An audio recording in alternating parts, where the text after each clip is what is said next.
첫 번째 질문은 오펜하이머와 펀하이머의 제이슨 하스테인 제이선 HSTIN님입니다. 말씀해 주세요. 제이슨 하스테인 오펜하이머 안녕하세요, 여러분. 질문 기회를 주셔서 감사합니다. 수치를 보면 마케팅 효율이 확실히 개선된 것을 알 수 있습니다. 여러분도 이 점을 언급하셨고 공원 이익 제품 하나를 팔았을 때 남는 돈에서도 그게 보입니다. 2026년을 생각해보면 여러분이 다른 운영 비용에 투자하거나 성장을 위해 가격 정책을 공격적으로 가져갈 계획이 아니라면 현재 내놓은 영업이익 EBITDA 가이드라인이 지나치게 보수적으로 잡힌 것 같습니다. 마케팅 효율을 통해 아낀 돈을 어떻게 성장에 재투자할 생각인지 말씀해 주실 수 있을까요? 아니면 단순히 보수적인 수치인 건가요?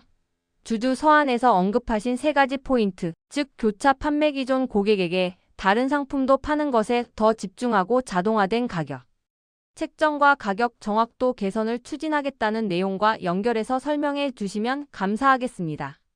샤이 위닝어 레모네이드 사장 제이슨, 질문하신 내용 중 일부를 제가 먼저 답변하고 동료들이 보충하도록 하겠습니다. 여기 다니엘 데니얼과 닉 스테드닉 STAD 재무부사장도 함께하고 있습니다. 2026년의 성장을 거시적으로 본다면 사실 지난 4분기가 우리가 생각하는 방식의 좋은 본보기가 되었습니다. 4분기에 몇 가지 요소가 아주 잘 맞물렸거든요. 보험 인수 결과나 손해율 보험사가 받은 보험료 대비 지급한 보험금 비율이 아주 좋았습니다. 현재 우리의 핵심은 어떻게 효과적으로 성장할 것인가입니다. 즉, 마케팅비 1원을 써서 얼마를 버는지 LTVCAC에 대해 우리가 만족할 만한 수준을 유지하면서 시간이 지남에 따라 이를 어떻게 개선하고 더 투자할지 고민하고 있습니다. 4분기에는 보험 인수 실적이 좋아서 확보된 여유 자금을 성장에 더 쏟아부을 수 있었습니다. 그 결과 가이드라인보다 더 높은 매출 성장을 기록했죠. 예상보다 마케팅비를 더 많이 썼는데 이건 좋은 현상입니다. 이제 2026년을 내다보면 우리는 마케팅 효율 LTVCAC를 3배 이상으로 유지해온 탄탄한 실적을 바탕으로 가이드를 잡고 있습니다. 특정 지역이나 채널, 상품에서 기대 이상의 성과가 나오면 그때 더 공격적으로 투자합니다. 따라서 가이드라인에는 이러한 긍정적인 흐름이 반영되어 있지만 최근에 좋은 성과를 그대로 미래에 대입해버리는 식의 무리한 낙관론은 지양하고 있습니다. 제이슨 당신 말이 맞을 수도 있습니다. 실적을 초과 달성할 가능성은 충분히 있습니다. 매 분기 조금씩 더 빠르게 성장하는 것이 중요하며 우리는 우리가 감당할 수 있는 속도로 성장하고 있습니다. 현재 30% 이상의 성장을 목표로 하고 있는데 시장은 그 이상도 가능할 만큼 무궁무진합니다. 이제 연초 6주 정도 지났는데 1월과 2월의 흐름이 아주 좋습니다. 그래서 2025년보다 2026년에 훨씬 더 많은 돈을 쓸 수 있다는 점과 성장률이 더 가팔라질 수 있다는 점에 대해 매우 낙관적입니다. 다니엘 슈라이버 레모네이드 CEO 네, 전적으로 동의합니다. 제이슨 질문 감사합니다. 한 가지 덧붙이자면 수치에 의도적으로 여유를 두거나 보수적으로 잡은 것은 아닙니다. 항상 그렇듯 우리가 볼 수 있는 범위 내에서 최선을 다해 예측하고 있습니다. 물론 저희 스스로나 여러분을 놀라게 할 만큼 더 좋은 성과를 내기 위해 노력하지만 기본 전략은 확실히 보이는 것만 수치화하는 것입니다. 제이슨 당신이 지적한 차이는 아마도 우리가 올해 진행 중인 수많은 연구 개발 R&D 투자 때문일 것입니다. 주주 서한에서 세 가지 투자 분야를 강조했는데 그 외에도 많습니다. 올해는 여러 엔지니어링 프로젝트가 서로 시너지를 내는 중요한 해입니다. AI 모델이 매일 더 똑똑해지고 있기 때문에 사업 환경 자체가 변하고 있습니다. 샤이가 언급한 로코로코 플랫폼은 2026년 말이 되면 지금과는 완전히 다른 모습일 것입니다. 또한 교차 판매 플랫폼, 가격 책정 머신, 수익 머신이라 불리는 프로젝트들도 진행 중입니다. 이 모든 것들이 시간을 단축하고 정밀도를 높여 결국 비용을 낮춰줄 것입니다. 당신이 보수적이라고 생각한 그 차액은 사실 이러한 미래 혁신 과제들에 투입될 비용일 수 있습니다. 닉 스테드 재무부사장 제이슨, 2026년 비용에 대해 보충 설명해 드릴게요. 운영 비용은 크게 성장 비용과 나머지 운영 비용 두 덩어리로 나눌 수 있습니다. 성장 비용은 2024년과 2025년처럼 2026년에도 계속 늘어날 것입니다. 하지만 그 외의 나머지 비용 기반은 거의 일정하게 유지되거나 매출이 30% 이상 성장하는 것에 비해 한 자릿수 정도로만 아주 완만하게 늘어날 것입니다. 진행자 다음 질문은 파이퍼 샌들러의 존 바니지잔 BARNAG님입니다. 말씀해 주세요. 존 바니지 파이퍼 샌들러 감사합니다. 기회를 주셔서 고맙습니다. 2027년에 영업이익 EBITDA 흑자 전환에 대해 질문드리고 싶습니다. 그때쯤이면 보험료 대비 자본금 비율 프리미엄즈 투 서플러스를 어느 정도로 생각하시나요? 운영 규모의 경제를 달성하기 시작했으니 더 적은 자본으로 더 많은 사업을 운영하는 레버리지를 더 크게 활용할 수 있다고 보시는지요? 샤이 위닝어 네, 두 가지 질문을 주셨네요. 먼저 영업이익 관점에서 보면 올해 4분기 2026년 4분기에 분기 기준 흑자를 달성하고 2027년에는 연간 기준으로 첫 전체 흑자를 기록할 것으로 예상합니다. 2026년 이후의 구체적인 수치는 밝히지 않았지만 30% 이상의 성장률과 매분기 성장 가속화라는 목표는 변함이 없습니다. 우리가 타겟으로 삼는 시장 규모가 워낙 크기 때문에 2027년 이후에도 이런 야심찬 계획을 이어갈 것입니다. 자본 효율성 측면에서 말씀드리면 현재 법적으로 요구되는 최소 자본금 서플러스로 약 2억 5천만 달러를 보유하고 있습니다. 이건 사업 규모에 비해 상당히 가벼운 캐피털 라이트 구조입니다. 저희는 전용 보험사 캡티브 구조를 활용하고 재보험 계약을 맺는 등 다양한 방식을 조합해 규제 요건은 충족하면서도 실제 묶여있는 돈은 최소화하고 있습니다. 그래야 남는 자본을 성장에 재투자할 수 있으니까요. 앞으로도 이 방식을 유지할 것입니다. 우리의 예측 모델에 따르면 현재보다 더 공격적으로 성장하더라도 충분한 여유 자본이 있습니다. 사실 우리의 흑자 전환 예상 시점은 지난 4년 동안 거의 변하지 않았습니다. 그만큼 사업 가시성이 좋다는 뜻이죠. 우리는 자본 효율적인 모델을 유지하고 있으며 2027년 이후에도 아주 공격적인 속도로 성장할 수 있는 충분한 자금을 확보하고 있습니다. 진행자 감사합니다. 다음은 KBW의 토미 음진트 타미 MJINT님입니다. 토미 음진트 KBW 안녕하세요. 질문 받아주셔서 감사합니다.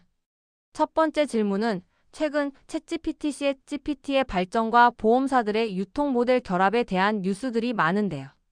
레모네이드도 챗GPT 같은 도구가 직접 보험 계약을 체결 바인딩하게 할 계획이 있으신가요? 아니면 챗GPT는 검색 도구로만 쓰고 결국 계약은 레모네이드 플랫폼으로 와서 하게 하는 방식을 선호하시나요? 다니엘 슈라이버 잠시 무음 후 제가 음소거를 하고 혼자 말하고 있었네요. 죄송합니다. 다시 말씀드릴게요. 잘 들리시나요? 토미 음진트 네, 잘 들립니다. 다니엘 슈라이버 정말 죄송합니다. 아주 멋진 대답을 했는데 다 날아갔네요. 웃음 저희는 마케팅의 아주 많은 부분에 AI를 이미 사용하고 있습니다. 겉으로 보이는 채팅 인터페이스뿐만 아니라 그 속에서 일어나는 모든 과정이 AI로 이루어집니다. 챗GPT 같은 인터페이스에 대해서 말씀드리자면 현재로서는 우리만의 AI인 마야마이어가 고객과 대화하며 훌륭한 경험을 제공하고 있어서 만족하고 있습니다. 그렇다고 챗GPT 같은 외부 인터페이스를 절대 안 쓰겠다는 건 아닙니다. 아직 도입하지 않았을 뿐이고 만약 도입하게 된다면 여러분께 가장 먼저 알려드리겠습니다. 토미 음진트 이해했습니다. 화제를 바꿔서 자율주행차 보험 상품과 관련해서 질문드립니다. 이 상품은 6개월이나 한 달 단위로 보험료가 변동될 수 있는 구조인데요. 장기적으로 대부분의 자동차 보험이 기존의 고정된 기간제 보험료 방식에서 이런 가변적인 가격 정책으로 바뀔 것으로 보시나요? 다니엘 슈라이버 그렇기도 하고 아니기도 합니다. 현재 저희는 두 모델을 다 가지고 있습니다. 주행한 거리만큼 내는 방식 페이 마이너스 퍼 마이너스 마일이 있고 고정된 금액을 내는 방식도 있어서 고객이 선택할 수 있습니다. 아직 모든 시장에 모든 옵션이 있는 건 아니지만 여러 주에서는 이미 시행 중입니다. 이건 일종의 취향 차이라고 봅니다. 예전 휴대폰 요금제 생각해 보시면 돼요. 분당 요금을 낼지 가족 요금제로 묶어서 쓸지 선택하는 것과 비슷하죠. 중요한 차이점은 우리는 1마일당 실제 원가가 얼마인지 정확히 안다는 것입니다. 샤이가 아까 언급했듯이 우리는 아주 정밀한 기계적 데이터 텔레매틱스를 실시간으로 받아 분석합니다. 언제, 어디서 얼마나 운전하는지, 운전 습관은 어떤지, 심지어 사람이 운전하는지, 차가 스스로 운전하는지까지 다 압니다. 그래서 엄청난 정밀도로 가격을 매길 수 있죠. 고객이 그냥 묶음으로 고정 가격에 사고 싶다면 그렇게 해드립니다. 다만 그 고정 가격도 우리가 가진 방대한 데이터로 계산된 것이고 주기적으로 보정될 뿐입니다. 거리당 요금을 선호하시면 그렇게 하시면 되고요. 두 방식 모두 바탕이 되는 AI 엔진과 데이터 세트는 동일합니다. 진행자 다시 한번 안내드립니다. 질문하실 분은 별표 2를 눌러주세요. 다음은 PMO의 잭 매튼님입니다. 잭 매튼 PMO 안녕하세요. 주주 서한에서 언급된 교차 판매 플랫폼 강화 등 전략적 이니셔티브에 대해 후속 질문 드립니다. 자동차와 주택보험의 교차 판매를 언급하셨는데 지난 1년 정도는 주택보험 성장을 좀 덜 강조하셨던 것 같아요. 장기적으로 레모네이드의 전체 사업 구성에서 주택보험을 어떻게 보고 계신가요? 샤이 위닝어 네, 주주 서한에서 언급한 내용은 우리가 성장과 자율주행차 보험 그리고 재무 실적에 집중하면서도 동시에 미래를 위한 기술 투자를 멈추지 않고 있다는 점을 보여드리기 위함이었습니다. 이런 기술들이 결국 기존 보험사들보다 더 큰 경쟁 우위를 점하게 해줄 테니까요. 교차 판매는 여전히 매우 중요합니다. 현재 고객의 5% 이상이 여러 개의 보험을 갖고 있는데 이들이 내는 보험료는 전체 매출 IFP의 20%에 육박합니다. 교차 판매는 마케팅비를 많이 쓰지 않고도 매출을 늘리고 성장을 가속화할 수 있는 아주 효율적인 방법입니다. 그리고 가격 책정 능력도 우리 사업의 핵심 기둥입니다. 운전자의 신용 점수가 아니라 실제 운전 행동에 기반해 가격을 정하는 등 계속 고도화하고 있습니다. 이런 투자를 위해 2026년에도 인적, 물적 자원을 계속 투입할 것이고 이건 이미 가이드라인에 반영되어 있습니다. 이런 투자들은 미래에 엄청난 수익 ROI로 돌아올 것입니다. 그럼에도 불구하고 우리의 관리 비용 오버헤드는 한 자릿수 초반대로 아주 적게 늘고 있습니다. 운영 비용의 대부분은 새로운 고객을 확보하기 위한 성장 비용입니다. 이건 지난 몇 년간 일관된 흐름이었고 앞으로도 계속될 것입니다. 잭 매튼 알겠습니다. 마지막으로 테슬라의 자율주행 FSD 관련 사업에 대해 여쭤봅니다. 아까 설명해주신 내용도 좋았는데 이 기회가 레모네이드의 전체 비즈니스에서 어느 정도 비중을 차지하게 될까요? 그리고 테슬라도 자체 보험을 팔고 있는데 경쟁 관점에서 레모네이드는 어떤 강점이 있나요? 샤이 위닝어 레모네이드 이야기는 언제든 환영이지만 파트너사인 테슬라의 계획이나 목표에 대해 저희가 대신 말씀드리는 건 조심스럽네요. 그들은 여러 면에서 표준을 만드는 훌륭한 파트너입니다. 저희 입장에서 말씀드리면 우리는 고객이 있는 곳, 그리고 고객이 가고자 하는 곳에 함께 있고 싶습니다. 저희는 이미 오래전부터 주행거리 기반 상품을 운영해왔습니다. 모든 고객에게 맞는 건 아니지만 정밀한 데이터를 활용해 가장 합리적인 가격을 제시하는 우리만의 강점을 잘 발휘할 수 있는 분야입니다. 자율주행차 시대가 오면 인간이 운전하든 AI가 운전하든 리스크는 존재합니다. 우리는 그 리스크를 가장 잘 분석하고 가격을 매길 수 있는 위치에 있다고 생각합니다. 테슬라의 파트너로서뿐만 아니라 자동차 시장의 진화에 맞춰 기반을 닦고 있습니다. 시장이 빠르게 변할수록 데이터 기반의 민첩한 플랫폼을 가진 저희에게는 기회입니다. 구체적인 재무적 수치는 말씀드리기 이른 감이 있지만 다니엘이 말했듯 적절한 시기가 되면 여러분께 가장 먼저 공유하겠습니다. 진행자 감사합니다. 더 이상 질문이 없으므로 이것으로 질의응답과 오늘 컨퍼런스 콜을 마치겠습니다. 참여해 주셔서 감사합니다. 이제 연결을 종료하셔도 좋습니다.